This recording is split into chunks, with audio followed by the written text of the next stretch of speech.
Hello there, everyone, and welcome back to another episode of the Nerd Corner. Yes, it has finally been that time to get back on the horse and bring you guys some much needed content. I apologize for being a little MIA these last couple of weeks. It was a little bit of a busy transition from April into May, and then obviously last week was May the 4th and Star Wars week and all that. So I have been very busy. Obviously, it's been a little complicated to put out recordings and episodes because of my new position and my new promotion. So I only have like a limited amount of time off. However, I really try to take these days that I have off to kind of balance between doing what I want to do and then also, sitting down and recording a couple episodes for you guys to bring some content to you. So some of these next couple of episodes might be relatively short.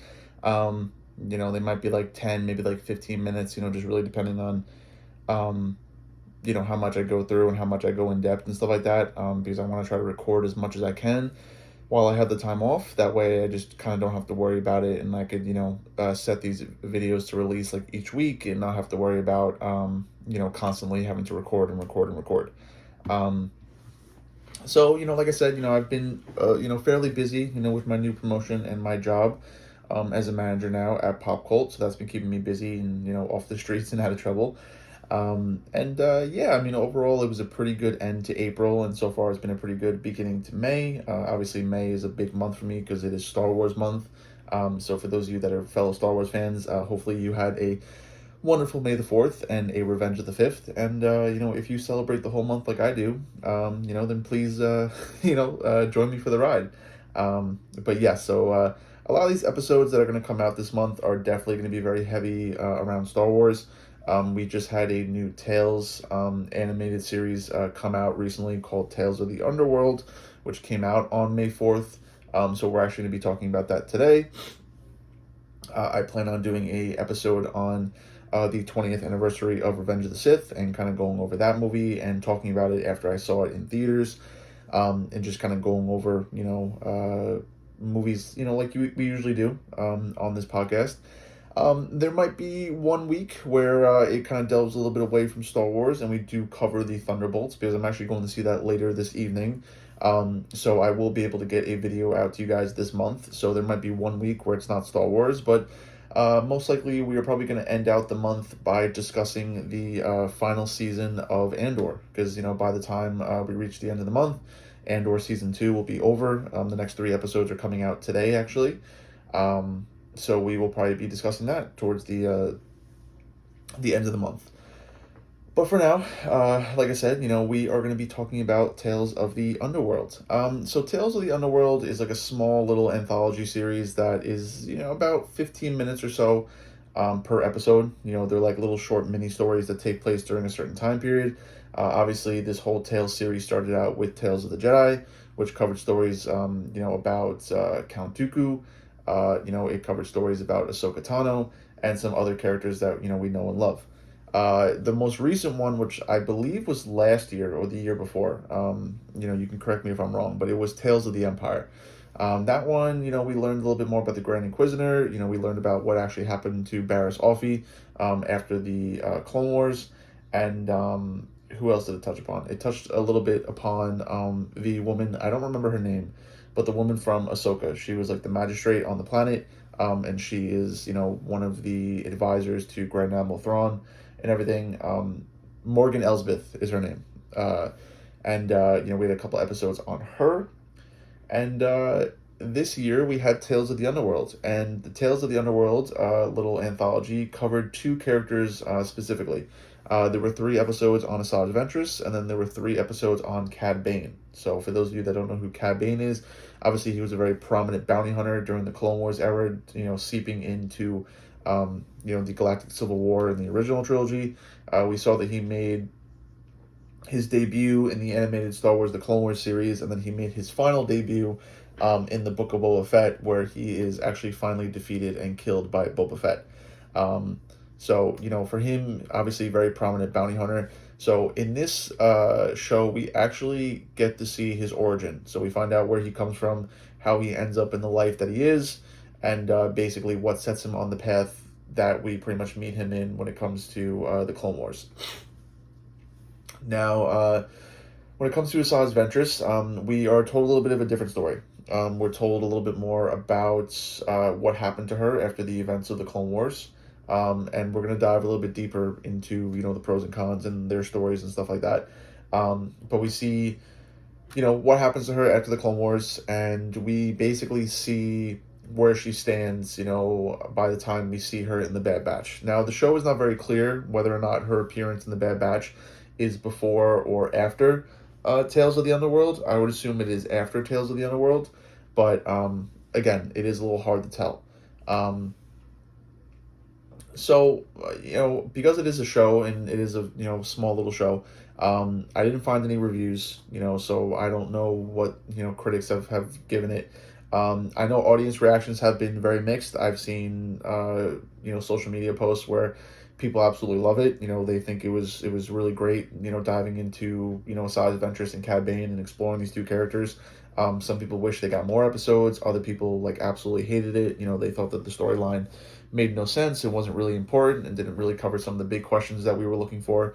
Um, so I think I am in between. I think if I had to rate this project in particular, I think I'm going to give it, honestly, a solid 9 out of 10, to be honest. I think I definitely enjoyed it more than Tales of the Empire, but I think Tales of the Jedi is still my first favorite.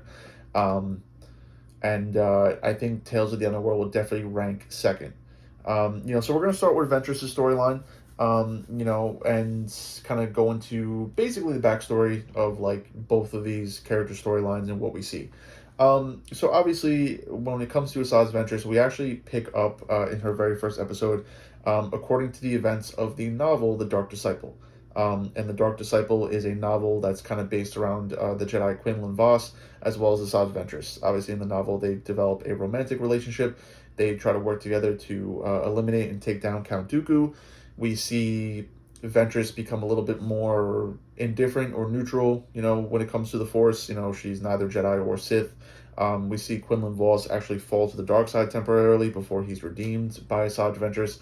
And the end of Dark Disciple actually ends with Ventress's death, which is actually what we open on in the very first episode. We see Quinlan Vos and Obi-Wan Kenobi bringing Asajj Ventress back to, I believe, Dathomir. I would assume it's Dathomir, as like a final burial rite and to kind of move on. However, we see because of Dathomiri magic and stuff like that, Asajj Ventress is actually given the chance to be reborn and be resurrected, pretty much. However, that comes at a cost, and the cost is that she could never be with Quinlan Vos ever again. So we're not very sure if if their paths crossed, does she just like drop dead on the spot? That's kind of how I interpreted it. It was almost like, well, Mother Talzin was basically like, if you cross paths with him ever again, you're gonna die. You can never be with the one that you love. That's the only stipulation about coming back to life. Um, which also probably plays into a big reason why she makes the choice that she does, towards the end of her third episode. I'll try not to go into too much spoilers here, because the project is fairly new and I want to give people a chance to kind of like watch it and experience it for themselves. But basically, when it comes to Asajj Ventress' story, we see her pick up basically after the events of the Dark Disciple. We see her, try to live some sort of life of kind of like isolation and normalcy. However, she's dragged into the overarching conflict of the Galactic Empire, hunting down Jedi and Force users, when she meets another Force-sensitive child.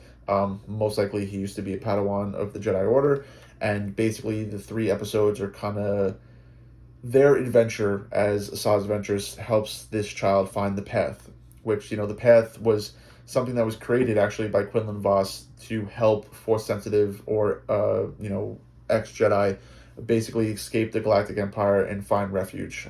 We saw a mention of the path in the Obi-Wan Kenobi series, actually, in live action, and, here and now it's being used again, to obviously tie into Asajj Ventress and whatnot. So that's basically what her storyline is. Overall, her story has some good emotional depth, and I mean the animation is absolutely phenomenal. We see some returning faces. We see some bounty hunters that she used to work with. Back in the Clone Wars. So it was really nice to see them and have them make an appearance. And we see like some overarching themes and storylines about people still recovering from the Clone Wars. We see her meet, obviously former Jedi, former Republic officials, former Separatist officials, seeing that some people are still kind of caught in that mindset of being at war and what it means to be a soldier. This is a theme that we kind of seen across Star Wars as the Clone Wars came to an end, and obviously, the rise of the Galactic Empire began. That there were still thousands of people out there that were still reeling from the Clone Wars, and the fact that that war was fought for I think at least a decade. Um, it's not something to easily forget and kind of resume, some sort of normal life and some sort of normalcy. I mean, we've seen it all across the animated shows. We've seen it in some live action adaptations, but we see that there are still scars all across the galaxy, whether there are still separatist strongholds and planets out there that were not pacified and continue the war, or even clones and battle droids themselves, still acting like soldiers and continuing the war, when there was none. um, but overall, I think the point of these three episodes specifically is to, one, not only show how Asajj Ventress, became resurrected, and how we eventually see her in the Bad Batch, because obviously a lot of people were like, well, how is she alive if she dies in the Dark Disciple? So it was very smart for them to kind of go off the back of the novel events of the Dark Disciple to like resurrect her. So it kind of like answers that question. Um, but if anything, I think these three episodes kind of highlight Asajj Ventress as someone that can't exactly go quietly into the night and just act like they, have a normal life and try to resume some sort of normalcy. Um, it's kind of hard to explain what type of picture they were trying to paint for Ventress in these three episodes, and what her purpose is. Um, and if I had to kind of summarize it, it's almost like she was trying to live a life of like loneliness and isolation, but towards the end of her episodes, she kind of learns that she could open up and like do a little good and trust others. Now, again, we don't know where this guy or her, I mean, it's not stated whether she's going to be, continuing his training in the Force and whatnot, blah, blah, blah. But, we don't see this guy in the Bad Batch. So, we don't know if like Ventress just came alone and he's somewhere off in the galaxy, or we don't know what happens to him, right? But overall, I thought it was well done. I did definitely enjoy her story. Again, it's really hard to kind of like give an in-depth analysis and kind of like really go into the story that they were trying to paint for her, because you're trying to explain a story that happened in like 45 minutes. So it's not exactly the easiest. But Ventress' story definitely was very interesting. And I do think she is an underrated character for sure. And it's interesting to see if she's going to be making any appearances again, anytime soon. Because we know that she's still alive, during the Bad Batch, obviously. Um, and that's still relatively early into the days of the Galactic Empire, so we'll see if she makes any other appearances, and kind of go from there. But the other three episodes covered Cad Bane, who, like I said, he was a bounty hunter from the Clone Wars. And his storyline was very interesting because you get to see like him as a young child, and basically it's like a dynamic between him and a childhood friend, and basically how a major event in their lives basically shapes their path, and then they start walking two different paths, and ultimately their worlds collide, and obviously one triumphs over the other is basically the best way to explain it without really going into much detail and kind of spoiling it all for you. um, his storyline could have been seen as predictable, depending on what you've watched and what your style of media is. However, the Western style narrative, you know, no, I wouldn't say that it lacked the emotional weight of Ventress's arc. Because there definitely was some emotion. Because you could see, it's like kind of like the classic story of like friends, from childhood, go on separate paths, and it's hard to like reconcile. That was a person that you once knew, and then now they're somebody that you don't even recognize, and then seeing a friendship that was so strong, and just watching them face off against each other, um, is a little heartbreaking. So I wouldn't say necessarily that it doesn't have a lot of emotion to it. It leaves some story points to be explored and you know um, kind of thought about. I mean, are we ever going to see some of these characters ever again? Are these just like little one-off stories? Um, but it was very interesting. Cad Bane is definitely a fan favorite from the Clone Wars and just a fan favorite bounty hunter. So, you know, seeing his origin story and figuring out how he kind of becomes a bounty hunter and how he becomes so infamous and what he goes through from childhood to his official start as a bounty hunter was very interesting, and it brings lot more depth to his character and possibly sheds some light on stuff that we probably would have never assumed about his character. So it definitely just kind of brings a little bit more like depth and oomph to who he is. Um, Overall, it is a little interesting because this series is called Tales of the Underworld. So when we think of Underworld, we're thinking of like bounty hunters and gangsters and stuff like that. Um, so the real question is how does like Asajj Ventress kind of fit into this, right? Wouldn't it have made more sense if they focused on bounty hunters instead, and like had maybe each episode be about a bounty hunter, or somebody that we might have saw for the Clone Wars or from Rebels, and just kind of give us like a snapshot of like what they're doing in between events and whatnot. Um, I mean, I think they really dropped the ball. Um, this was the perfect opportunity for them to probably animate that scene between Cad Bane and Boba Fett where they face off and they have their first showdown, and then Boba gets his infamous dent in his helmet, and that's the reason why. Um, I would have loved to have seen that. That would have been so cool. Um,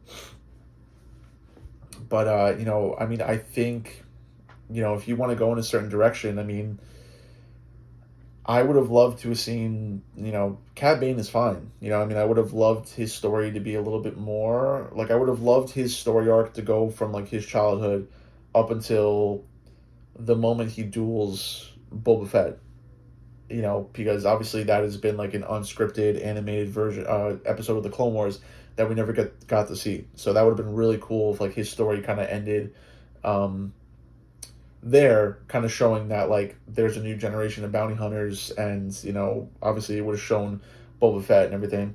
um but I would have loved to have seen Jango Fett. I mean, I think that would have been really cool. I mean, besides the bounty hunter game that we got in the early 2000s, and then whatever we got in Attack of the Clones, obviously. We don't really know too much about Jango Fett, so I would have loved to have seen some of his maybe bounty hunting days. Anything that would have kind of connected this character to like an overarching story, would have been really cool. So I'm not necessarily disappointed in Tales of the Underworld. Like I said, I did enjoy both storylines with Asajj Ventress and Cad Bane. However, I would have wished they would have went a little different when it comes to their direction. To kind of sum it up and over go over it overall. A couple positives to take away are obviously really strong animation. So it continues the high quality animation that we see in previous Star Wars projects like Tales of the Jedi, Tales of the Empire. Lucasfilm Animation is doing a really good job at animating these projects. Obviously, seeing Ventress return is very nice because if you are a fan of the Clone Wars and you did watch Bad Batch, if you are a fan of Ventress, this is like kind of like the perfect little anthology for you, to be able to see a little bit more of her and kind of how she's fitting into the overall arching storyline and where she's at, as well as also the Underworld atmosphere. So again, this is kind of like a hit or miss. We get more of the Underworld atmosphere from like the different planets that we go to. Seeing the bounty hunters, but it's not as like Underworld as people probably thought it was going to be. But it does focus on some pretty prominent characters, that kind of belong to that scene. Obviously Asajj Ventress, after she was betrayed by Dooku, she did spend some time as a bounty hunter. Obviously Cad Bane is a very famous bounty hunter. There were other bounty hunters in, this series as well. So it does give you enough of that atmosphere to kind of see like, oh, well, what are bounty hunters doing, during the time of the Galactic Empire? How are they surviving? What are they doing? Um, so, again, it's not exactly what people might have wanted, but, it touches the surface of some characters and, some familiar faces. Some of the negatives to take away, however, is again, whether or not you agree or not, the predictable storyline for Cad Bane, just kind of seeing where his story is going to be going, right away by the first episode. And you could probably even guess where his, where his, storyline is going to go by the trailer, so it is a little predictable, but I don't think that doesn't make it enjoyable, especially if you are into like westerns and kind of like that tropes of mixing Star Wars with westerns, and they seem to use that style a lot with Cad Bane, when it comes to the different shootouts, between him and Hunter, and then him and the character from the Book of Boba Fett, and then obviously him, and then Boba Fett in the Book of Boba Fett. So they use this trope a lot with Cad Bane. So it's not something that we haven't seen before. Again, this kind of goes on what I was talking about before. Also, there could be a underdevelopment when it comes to the Underworld concept. So, despite its title, the series doesn't fully dive into the gritty, crime-ridden world fans expected, leaving some disappointed, which is, obviously very true. And again, I think depending on what type of fan you are and what you were looking for, obviously you'll agree and you'll disagree with this. And then finally, we have some repetitive themes. So, we got certain plot points like Ventress' story seem to echo narratives from the Clone Wars and Rebels, making them feel less fresh. Um, yes and no. I think because she is a character from the Clone Wars and whatnot, I think, they throw in Rebels here to kind of show the relationship between Kanan and Ezra and like how their relationship came about and how that progressed. It is very similar to Asajj and, the young Padawan that she meets. Um, but again, you're going to have those repetitive themes in Star Wars. Not every project is going to be super original and new. So this one I would take more with like a grain of salt, to be honest. Um, but yeah, that is pretty much it, when it comes to Tales of the Underworld. So like I said, overall, it was a short anthology series. If you are a fan of Cad Bane and the Saws of Ventress, I think you are gonna like these little mini stories that they chose to highlight. It might have not been what everybody was expecting, when it came to the show. However, I think it was pretty good overall. Like I said, I think I definitely did enjoy it a lot more than Tales of the Empire. And yeah, I'd be curious to hear what you guys think and what you guys liked about it, and whether or not you spent part of your May 4th watching the series, because that's exactly what I did. Um, so, like I said, be on the lookout for a couple more episodes this month, as we dive a little bit deeper into Star Wars and the franchise that I know and love. And obviously, if you watch my channel and my podcast, then you know and love too. So it's kind of a win-win. Look out for a re-review of Revenge of the Sith, as well as talking about and discussing the final season of Andor, and maybe the show as a whole. Maybe we'll dive into the show as a whole now that it's kind of over, and just do one big, general discussion. Um, and see what you guys think. But if you're wondering where you can find my beautiful podcast and learn about these episodes and when they come out, you could find me on Instagram and why am I drawing a blank? And TikTok, Instagram and TikTok, at the Nerd Corner, as well as YouTube at the Nerd Corner, which is where I post these lovely videos for all of you beautiful people. So please follow me on those socials. Drop a like, drop a follow, put those notification bells on so you guys are aware when I post something, you know that the video is out. So like I said, I'm going to try to be consistent for the rest of this month, get you guys out some good content. And yeah, like I said, thank you guys for coming out to another wonderful episode. I hope you guys are enjoying your May so far, and whether you celebrate Star Wars all month like I do, or you just celebrate it casually, I really hope you do enjoy this month to kind of end out spring and bring us into the summer. With that being said, thank you guys so much. Have a great day, great afternoon, great evening. Whatever you're doing, please be safe. Don't be stupid. Stay hydrated. And I will see you all in the next one. Goodbye for now.